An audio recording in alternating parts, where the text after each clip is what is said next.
It's Anya Chrysanthon, host of the New Construction Marketing Podcast. So I am in Las Vegas. It's day one of the International Builder Show, so just wrapped up the day. It was a whirlwind of a day. What a day. So I wanted to give you quick recaps of some of the sessions that I was able to attend. Of course, the first session was my own session that I did with Kimberly Mackey of New Home Solutions and Quint Lears of newhomesales.com. And what we talked about was sales versus marketing. Whose job is it anyway? And we tackled several different topics, including websites, social media. We talked about signage. So basically, the reality is the role of a new home sales professional is evolving, and it's really, you not just have to be great at sales, you also have to be good at marketing. And depending on the size of your builder, you may be wearing many different hats where you do have to do a lot of marketing, not just sales. And so we were talking about who should be doing what and where should we draw that line.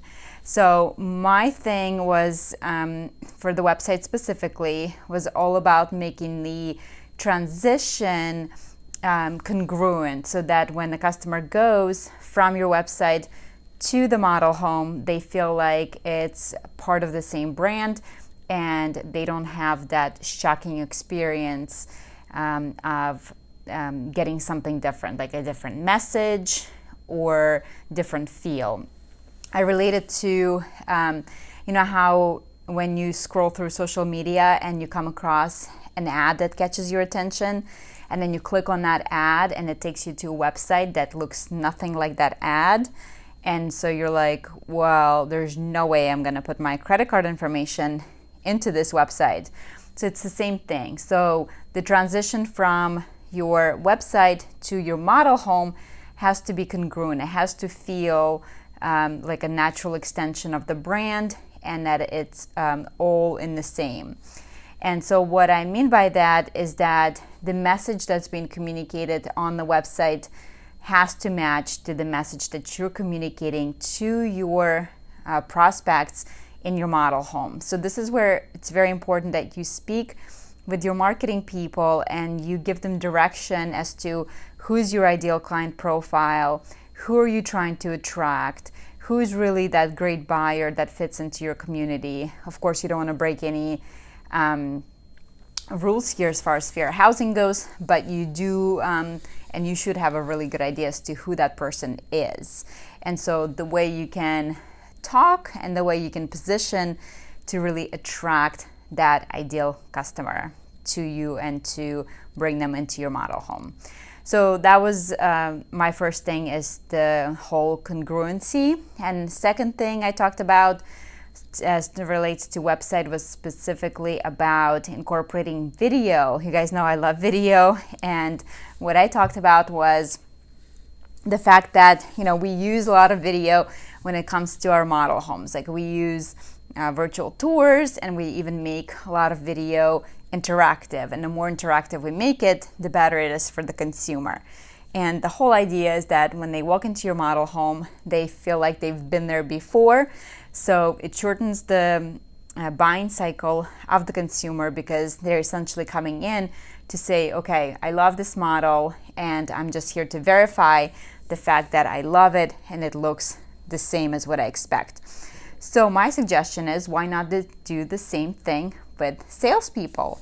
So, we as consumers have really short attention spans. I think average consumer is now down below 10 seconds for attention. So if you can get their attention right away, they're not going to continue on. And we also know that when you use video, your brain is able to process video up to 60,000 times faster than it can process text. So instead of making your customers read something, which they're not going to do, why not present it on video and have the salesperson, you, present that information, so that way not only they're more engaged and they're more likely to take the next step and actually book an appointment with you. We see that appointments booked increase by 500% when you use video. But also it builds that instant like and trust factor. So when they're coming into your model and they see you, the person that they already met on video, they already have that familiarity factor, because beyond face-to-face, video is the fastest way you can build relationship with your customers. So if you can do that before you ever meet them, and then they come in, they see you, and they already trust you, and they're ready to take that next step with you because they already have that connection to you. So that's something I challenge you to do, is work with your marketing department to create videos that are professionally produced, that showcase your community, and you are the spokesperson in those videos. I know it can be scary, but remember, picture your customer, speak to your customer. Don't look at it as a camera in front of your face. So that was that as far as the website goes. Next, we talked about the social media. And social media, when it comes down to social media, whose job is it anyway? So we talked about, one, the importance of being on social media, because when consumers research a particular builder, if A, builder is not on social media, or B, maybe the last post is, going back to May of 2018, they question whether or not that builder is even in business. So you definitely need social media, and my opinion is that for the builder, the goal should be twofold. It should be to create brand awareness and to do lead generation. So for the brand awareness, I do believe that builders really need to employ a professional social media strategist who can help them with that. And that strategist should be spending time in the field, going to your model homes and working with you to get you on film, to get you on photos, in action, so to speak, once again, to build that like and trust factor with your customers. And then second part should be the lead generation. So with lead generation, you want to think about how can you go beyond the initial impression and actually get that customer to take the next step and give you their email address, their contact information. So what can you offer in exchange for that information? And you as a salesperson should know what would be valuable to your customer, because you're the one having those conversations with your customers day in and day out.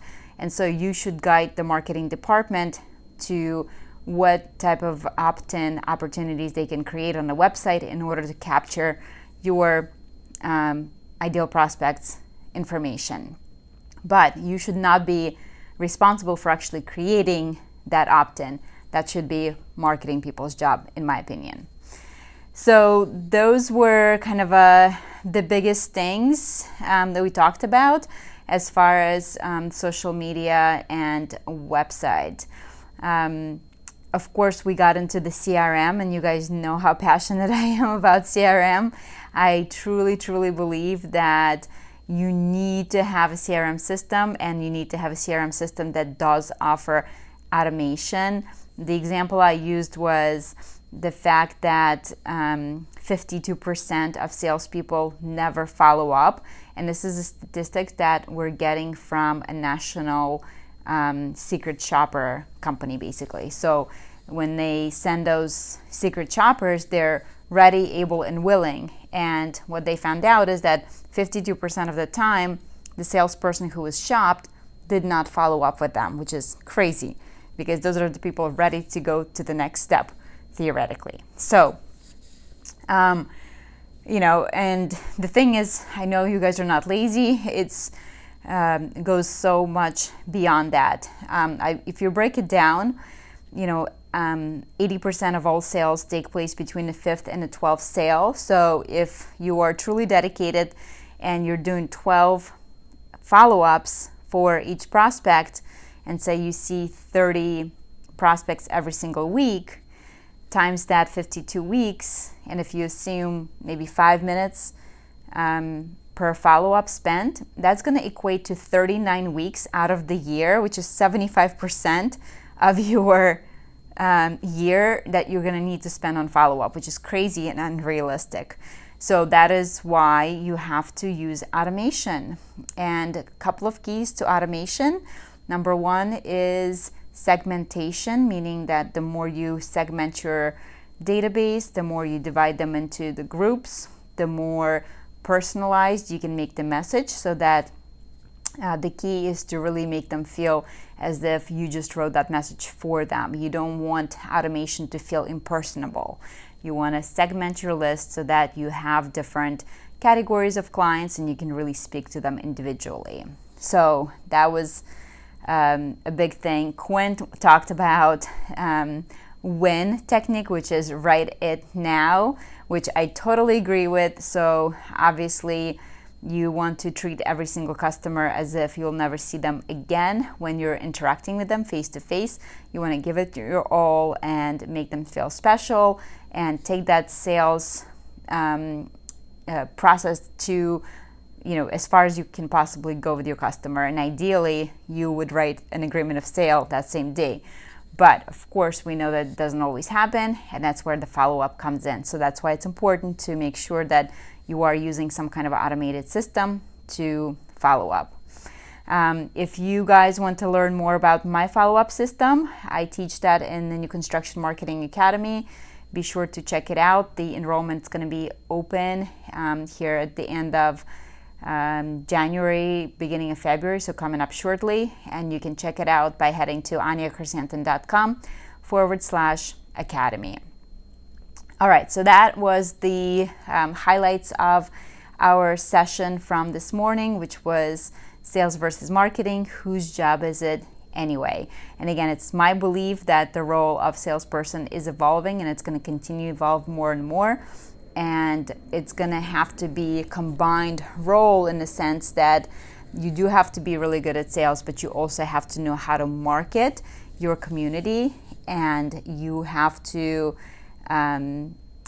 learn, right? You can't just stay stagnant. So it's up to you to learn the new information, to get better, to figure out how can you generate different sources of traffic for yourself. And a lot of it has to do with being great at marketing. So, all right, well, I will let you know about the other sessions. I'll do a quick recap as well, so that you are in the know. All right, talk to you soon. Bye.